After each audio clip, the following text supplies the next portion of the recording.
Hello and welcome to the Friday stream where we try to teach you guys how to be better Brawlhalla players. Today is Learning with Cirrus. This is Cirrus. So for those of you who maybe haven't been following along, Cirrus has started off in Tin and has been grinding up. He's been playing, practicing. We check in with him periodically about every other week.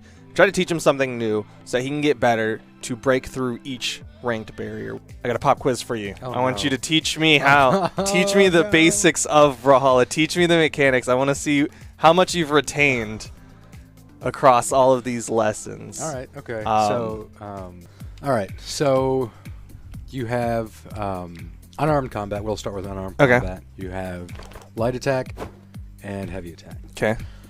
There's also directional attacks. So side light, down light, and then side heavy, down. Okay.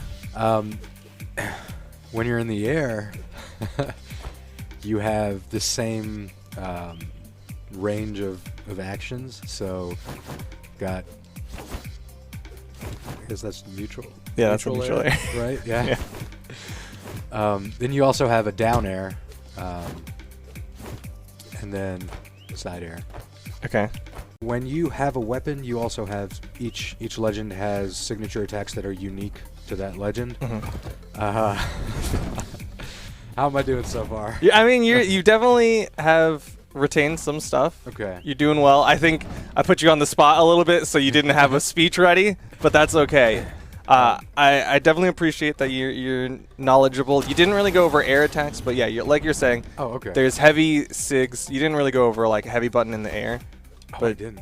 Yeah. Well, that's now. Yeah, you're getting there. You're getting there. Exactly. Now. So you have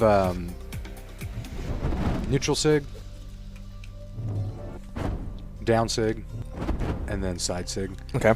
And then in the air, if you do, if you're in the air and then you hit the heavy button, it's a recovery, and then down is ground pound.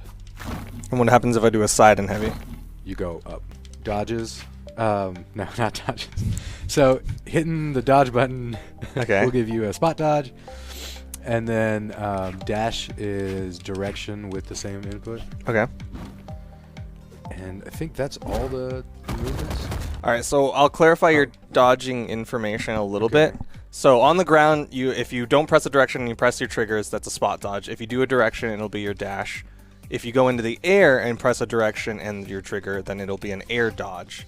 And then if you don't press anything, that's your spot dodge in the air, your aerial spot dodge, which, like you kind of said, that's how you can get to your gravity cancel. You aerial spot dodge, and then within a certain amount of time, cancel that out into an attack. Right. Let's talk about timing. Explain frames to me. Okay, so frames, all games run at a certain amount of frames per second. Brawlhalla runs at 60 frames per second. And so one frame is 1/60th of a second. Each move has 3 stages. So startup, active, and then recovery frames. Startup is basically the frames that it takes before it's active. Active is when the move is active, I guess.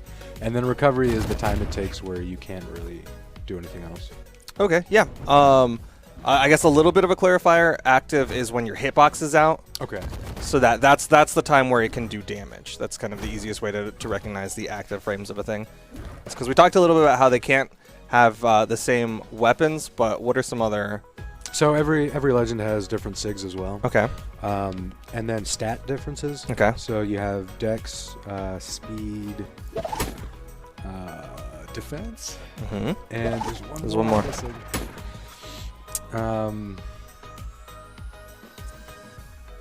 Ooh, I need a...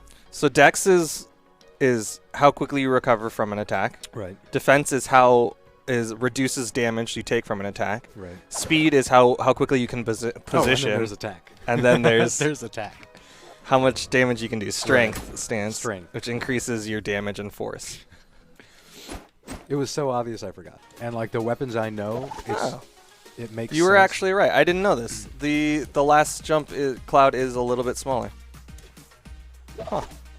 I never saw that. Yes. Cirrus knew more than me.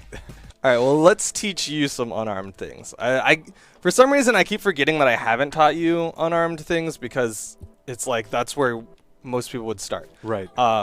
So I've shown you downlight into side air on a lot of different weapons, right? I've shown you it on sword. Normally, I would actually press side air after that. Yeah, I've shown you it on sword. I'm going to show you next week on hammer.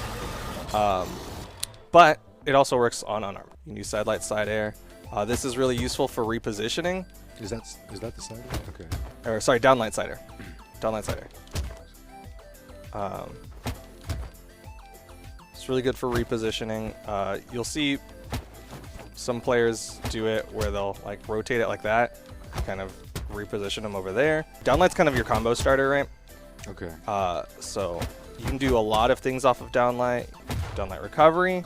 That's kind of your kill combo. Another one, downlight ground pound. Ooh. You'll see this happen off stage a lot. So say you're like fighting over here. Downlight ground pound, you know, but that's a useful one. It's generally used more off stage than it is on stage. Sidelight's nice. It's mostly for like you just want to kick them away, right? They're like, oh, they're on a weapon that you want, and you want to just pick up the weapon. You just kick them away, and then you can pick up the weapon. Neutralight, that's kind of just your safe one. This is the quick one that comes out. This is the down heavy. What's nice about this is a lot of active frames on it, right? So you'll see people slide charge it. This is the side heavy. It's a great kind of mix up. Say they're a little bit further away and they're like running, you just go into the side heavy. Not as much fixed force as like a side light. Okay. So you can see this is white health. There's the side heavy versus the side light. Sends them a little bit further away. So if you're both white health and you're like trying to challenge for a weapon, side light will get you the weapon a little bit safer. So you'll see a lot of players like they're in this off stage and then they'll just keep down airing because they keep resetting themselves by touching the wall. Yeah. Other thing that's nice about down air is like you can go down air into ground pound in the off stage. It's not true, but it is a very useful read that you'll see a lot of players do because they'll do all sorts of stuff like that. How to beat passive players. Passive play generally involves kind of waiting for you to do something, right? Like that's like at its core, passive play is is more or less just punish play. And that's why I think a lot of people get frustrated is because they're getting punished for what they perceive as being like aggressive. But there is also such thing as being like overly aggressive and you're making obvious approaches. And because you're making such obvious approaches, that's when you're getting punished. It's because you're constantly running at them and doing your combo starter. And they're just like, all right, well, you threw out your combo starter. I'm going to spot dodge it, and then I'm going to punish you for it, right? The key to that is mixing up how you are making your approaches. So if you are constantly staying grounded with a dash-in approach, mix it up. Dash jump for your approach. Dash jump weapon toss. Dash jump down air. Like dash jump fast fall. Dash in, dash back. Wait for them to spot dodge. Then you go back in. Like change up your approach timings and your approach vectors, and it will start to wear down on their passive play.